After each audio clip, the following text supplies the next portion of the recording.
पिछले 75 सालों से नेटो यूरोप को प्रोटेक्ट करता आया है और नेटो की बैक पर अमेरिका होता था। लेकिन अब डोनाल्ड ट्रंप के आने के बाद सब कुछ बदलने वाला है। डोनाल्ड ट्रंप ये ओपनली कह चुके हैं कि अमेरिका को नेटो से अलग हो जाना चाहिए क्योंकि अब उसकी कोई ज़रूरत नहीं है। डोनाल्ड ट्रंप की यूक्रेनियन प्रेसिडेंट ज़ेलेंस्की के साथ जो गर्मा गर्म बहस हुई, उसके बाद सब यूरोपियन लीडर्स की नींदें उड़ चुकी हैं। जर्मनी के नए चांसलर भी ये कह चुके हैं कि हमें अमेरिका से आज़ादी चाहिए और नेटो बहुत जल्द ख़त्म हो जाएगा।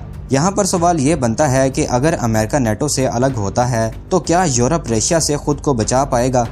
एक प्रेस कॉन्फ्रेंस में जब ट्रंप ने यूके के प्राइम मिनिस्टर से पूछा कि क्या यूके अमेरिका के बगैर रशिया से लड़ सकता है, तो उनके पास हंसने के अलावा कोई जवाब नहीं था। लेकिन क्या वाकई ही यूके, जर्मनी और फ्रांस मिलकर भी इतनी स्ट्रॉन्ग आर्मी नहीं बना सकते कि इन्हें अमेरिका की ज़रूरत ही ना पड़े? सबसे इम्पोर्टेंट क्वेश्चन ये है कि नेटो छोड़ने से अमेरिका पर क्या असर पड़ेगा। पिछले कई सालों से अमेरिका ने नेटो के साथ मिलकर दूसरे कंट्रीज में ऑपरेशंस किए हैं, चाहे वो अफगानिस्तान हो, इराक हो या फिर लीबिया। हर वॉर में अमेरिका ने नेटो को आगे रखा है। तो अगर अमेरिका नेटो से अलग होता है तो क्या वो खुद इतना पावरफुल है कि अकेले किसी से भी लड़ सके? एक और इम्पोर्टेंट क्वेश्चन ये है कि अगर अमेरिका नेटो से अलग हो जाता है तो क्या चाइना इसका फ़ायदा नहीं उठाएगा? इसी तरह अमेरिका की आर्टिक कंट्रोल लेने की सारी स्ट्रेटेजी तो नेटो पर डिपेंडेंट है। नेटो के टूटने के बाद उसका क्या बनेगा? आज की इस वीडियो में हम दुनिया के सबसे बड़े मिलिट्री अलायंस के डाउनफॉल पर बात करने वाले हैं। एक ऐसा डाउनफॉल जो पूरे वर्ल्ड ऑर्डर को बदल कर रख देगा और शायद दुनिया एक बार फिर उस स्टेज पर पहुंच जाए जैसे वर्ल्ड वॉर 2 के बाद थी। सबसे पहले ये समझते हैं कि नेटो कैसे और क्यों बना और ये अमेरिका पर इतना डिपेंडेंट कैसे हुआ। असल में वर्ल्ड वॉर 2 के बाद यूरोप काफ़ी कमज़ोर था और सोवियत यूनियन तेज़ी से यूरोप की तरफ बढ़ रहा था। ऐसे में सोवियत यूनियन को रोकने के लिए 4 अप्रैल 1949 को नॉर्थ अटलांटिक ट्रीटी ऑर्गेनाइजेशन या फिर शॉर्ट फॉर्म में नेटो बनी। इस ऑर्गेनाइजेशन का एक ही गोल था कि अगर किसी एक मेंबर कंट्री पर भी अटैक होता है तो सब मिलकर उसे डिफेंड करेंगे। अमेरिका इस ऑर्गेनाइजेशन को लीड करके इसे मिलिट्री लीडरशिप, न्यूक्लियर प्रोटेक्शन और फाइनेंशियल सपोर्ट दे रहा था। कोल्ड वॉर के दौरान नेटो और भी ज़्यादा इम्पोर्टेंट हो गया और अमेरिका ने सोवियत यूनियन से बचने के लिए जर्मनी, इटली और यूके में अपनी परमानेंट मिलिट्री बेसिस बनाना शुरू कर दी। वक्त गुजरने के साथ साथ बहुत से यूरोपियन मुल्कों ने अपनी मिलिट्री स्पेंडिंग तंग कर दी और अमेरिकी प्रोटेक्शन पर रिलाई करना शुरू कर दिया। 1991 में जब सोवियत यूनियन टूटा तो बहुत से लोगों का ख्याल था कि अब शायद नेटो की ज़रूरत नहीं है, मगर नेटो टूटने के बजाय और एक्सपेंड करने लगा। बेसिकली बहुत से ईस्टर्न यूरोपियन कंट्रीज जो पहले सोवियत कंट्रोल में थे वो भी अब नेटो को ज्वाइन करना चाहते थे। इन्हें ये डर था कि कहीं रशिया दोबारा उन पर कब्जा ना कर ले और फिर 1999 में पोलैंड, हंगरी और चेक रिपब्लिक के नेटो ज्वाइन करने से नेटो रशिया के और ज़्यादा करीब आ गया। 2004 तक एस्टोनिया, लैटविया और दूसरे बहुत से कंट्रीज भी नेटो के मेंबर बन चुके थे और नेटो बिल्कुल रशिया के बॉर्डर्स तक पहुंच चुकी थी। रशिया के लिए ये एक डायरेक्ट धमकी थी, तो उसने वेस्ट पर इल्ज़ाम लगाया कि इन्होंने तो वादा किया था कि वो कोल्ड वॉर के बाद और एक्सपेंड नहीं करेंगे। नेटो ने इस इल्ज़ाम के बावजूद 2008 में यूक्रेन और जॉर्जिया को भी प्रॉमिस कर दिया कि वो भी फ्यूचर में नेटो ज्वाइन कर सकते हैं। नेटो को इतना करीब होते देखकर रशिया भड़क गया और उसने उसी रात जॉर्जिया पर अटैक कर दिया। ये एक साइन था कि रशिया अब नेटो की मज़ीद एक्सपेंशन बर्दाश्त नहीं करेगा। फिर 2014 में रशिया ने क्राइमिया पर भी कब्जा कर लिया, जिसके जवाब में नेटो ने यूरोप में मज़ीद फ़ौजी और मिसाइल सिस्टम डिप्लॉय करना शुरू कर दिए और इस सब की बैक पर अमेरिका था जो सबसे ज़्यादा मिलिट्री फंडिंग और हथियार सप्लाई कर रहा था। फिर बराक ओबामा के दौर में अमेरिका ने कोशिश की कि वो रशिया को प्रोवोक किए बगैर नेटो को एक्सपेंड करे। ओबामा ने यूरोप में नेटो की आर्मी तो बढ़ाई, लेकिन उसने रशिया को भी यकीन दिलाया कि वो यूक्रेन को नेटो में शामिल नहीं करेगा। लेकिन फिर 2021 में जो बाइडन के प्रेसिडेंट बनने के बाद अमेरिका की अप्रोच एक बार फिर चेंज हो गई। अमेरिका ने ओपनली यूक्रेन को सपोर्ट करना शुरू कर दिया और बिलियंस ऑफ डॉलर्स की मिलिट्री एड भी भेजना शुरू कर दी। इसी दौरान फिनलैंड और स्वीडन ने भी 2022 में नेटो मेंबरशिप के लिए अप्लाई कर दिया। नेटो को इस तरह बढ़ता देखकर रशिया को बहुत गुस्सा आया और उसने फरवरी 2022 में यूक्रेन पर फुल स्केल अटैक कर दिया। इस वॉर ने नेटो का रोल कम्प्लीटली चेंज कर दिया। अब नेटो सिर्फ एक डिफेंसिव अलायंस नहीं था, बल्कि वो इस वार में यूक्रेन को डायरेक्टली हथियार और पैसा सप्लाई कर रहा था और ये नेटो की हिस्ट्री का सबसे बड़ा कॉन्फ्लिक्ट बन चुका था। अब नेटो इतना पावरफुल और बड़ा होने के बावजूद अमेरिकन लीडरशिप, मिलिट्री फंडिंग और अमेरिकन स्ट्रेंथ पर हैवीली डिपेंडेंट है। 2023 में नेटो के टोटल डिफेंस बजट में से 70% शेयर अमेरिका का था, जो कि इसे मिलिट्री अलायंस का सबसे बड़ा फाइनेंशियल सपोर्टर बनाता है। बहुत सी यूरोपियन कंट्रीज जैसे कि जर्मनी और फ्रांस ने पहले ही कोल्ड वॉर के बाद अपने मिलिट्री बजट्स कम कर दिए थे कि अमेरिका है तो सही उन्हें प्रोटेक्ट करने के लिए। अब अमेरिका सिर्फ फंडिंग ही नहीं करता, बल्कि उसकी यूरोप में ठीक ठाक मिलिट्री प्रेजेंस भी है। 2023 के स्टैट्स के मुताबिक अमेरिका के 1 लाख फौजी नेटो कंट्रीज में मौजूद हैं। इसके अलावा जर्मनी, इटली, पोलैंड और यूके में अमेरिका की परमानेंट बेसिस भी मौजूद हैं। इसी तरह अमेरिका नेटो कंट्रीज को स्टेट ऑफ द आर्ट हथियार भी सप्लाई करता है, जिसमें एडवांस्ड मिसाइल डिफेंसिव सिस्टम शामिल है, जो यूरोपियन कंट्रीज को मिसाइल अटैक से महफूज रखते हैं। इसी तरह अमेरिका F-35, F-16 और F-15 जैसे मिलिट्री जेट्स भी नेटो कंट्रीज को सप्लाई करता है। न्यूक्लियर सपोर्ट की बात करें तो कुछ एक्सपर्ट्स के मुताबिक अमेरिका के 100 न्यूक्लियर बॉम्ब्स नेटो कंट्रीज जैसा कि जर्मनी, बेल्जियम, इटली, नीदरलैंड्स और तुर्की में मौजूद हैं।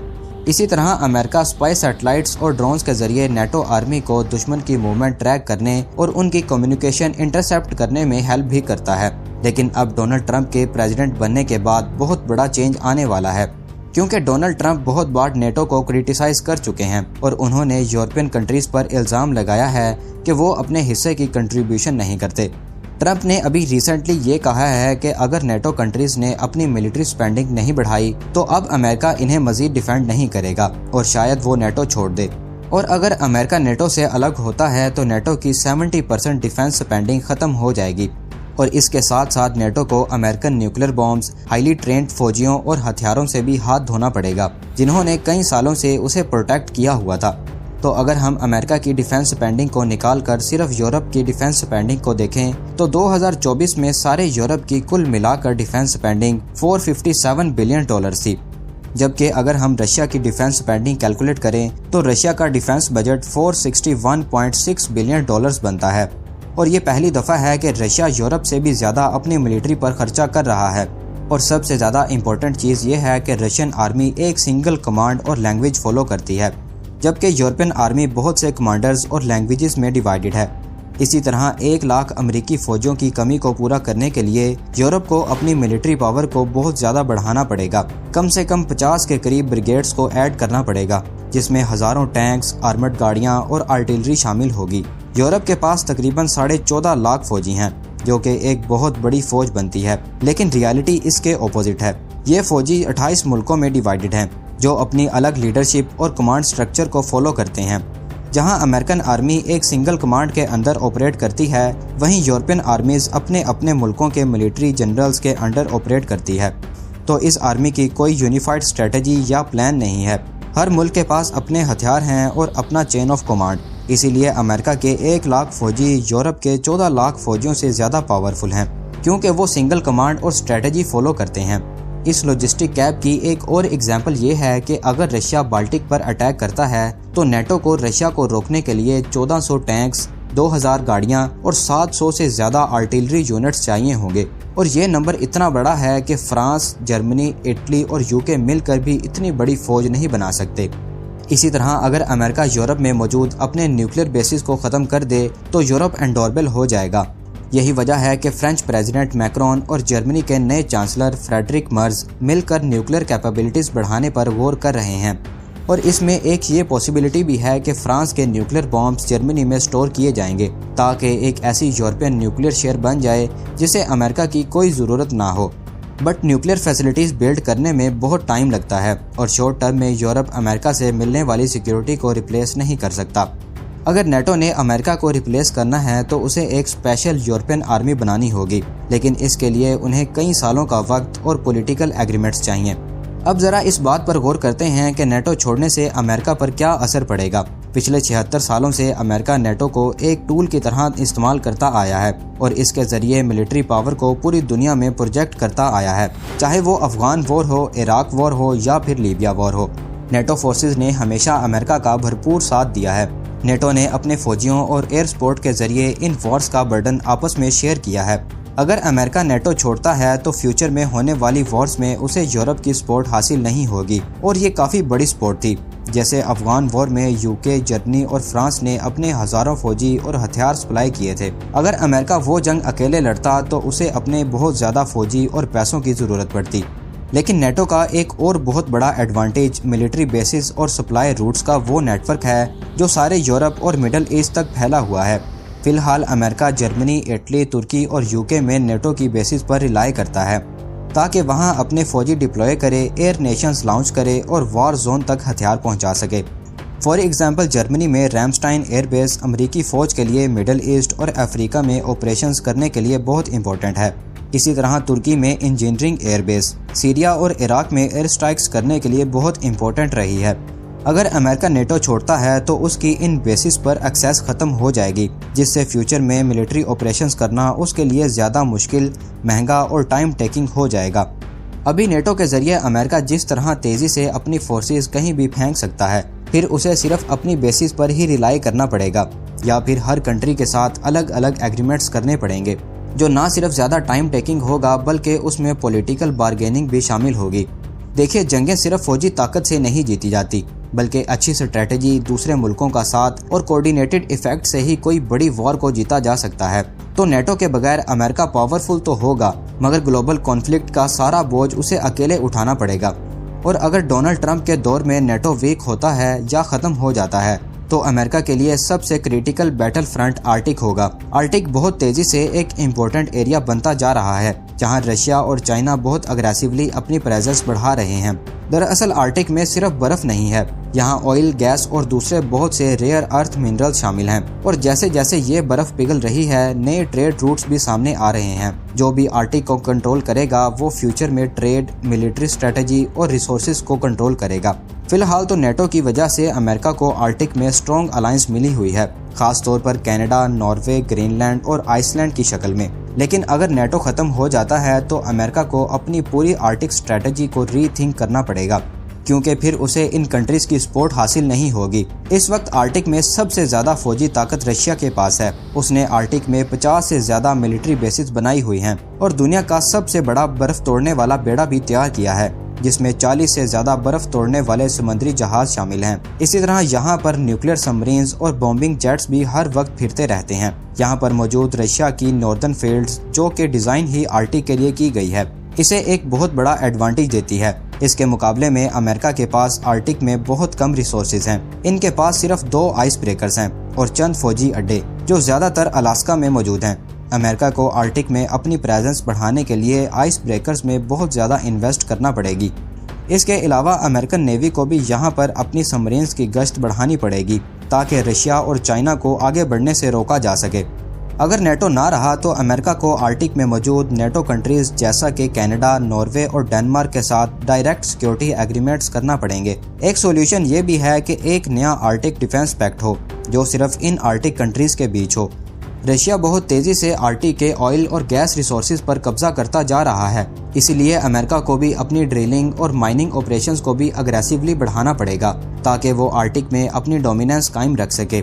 आर्टिक को कंट्रोल में लेने के लिए अमेरिका को यहाँ मजीद बोर्ड्स, मिलिट्री बेसिस और रिसर्च फैसिलिटीज़ बनानी पड़ेंगी। इसके अलावा अमेरिका को आर्टिक में चाइना के बढ़ते हुए इन्फ्लुएंस का भी मुकाबला करना पड़ेगा। हालांकि चाइना आर्टिक कंट्री नहीं है, मगर उसने खुद को नियर आर्टिक कंट्री डिक्लेयर किया हुआ है और वो यहाँ के ट्रेड रूट्स, इंफ्रास्ट्रक्चर और रिसोर्सेज एक्सट्रैक्शन प्रोजेक्ट्स पर हैवीली इन्वेस्टमेंट कर रहा है। अगर नेटो ख़त्म हो जाता है तो अमेरिका की सिक्योरिटी कंप्रोमाइज़ हो जाएगी और इसका नतीजा ये होगा कि एक आर्टिक कोल्ड वॉर शुरू हो जाएगी, जिसमें अमेरिका, रशिया और चाइना आर्टिक के पानी, रिसोर्सेज और फौजी इलाकों पर कब्जा करने के लिए दौड़ में लग जाएंगे। और अगर अब अमेरिका ने जल्दी कदम ना उठाया तो रशिया और चाइना यहाँ पर अपनी डोमिनेंस कायम रख सकते हैं, जिससे फिर वो यहाँ के सारे ट्रेड को कंट्रोल कर सकेंगे। आने वाले सालों में आर्टिक ग्लोबल पावर डायनेमिक्स में बहुत इंपॉर्टेंट रोल प्ले करने वाला है। अगर नेटो डूब जाता है तो अमेरिका को आर्टिक में रशिया और चाइना की बढ़ती हुई मिलिट्री प्रेजेंस का सामना भी करना पड़ेगा। लेकिन क्या अमेरिका इस चैलेंज के लिए तैयार है? ये एक बहुत इंपॉर्टेंट क्वेश्चन है। इसी तरह अगर नेटो खत्म हो जाता है तो अमेरिका के लिए एक और नुकसान ये होगा कि यूरोप को अपनी सिक्योरिटी के लिए किसी और सुपर पावर को ढूंढना पड़ेगा। अगर अमेरिका नेटो छोड़ता है तो चाइना यूरोपियन कंट्रीज को सिक्योरिटी ऑफर करके उनके साथ एक स्ट्रॉन्ग इकोनॉमिक और मिलिट्री रिलेशंस बिल्ड कर सकता है।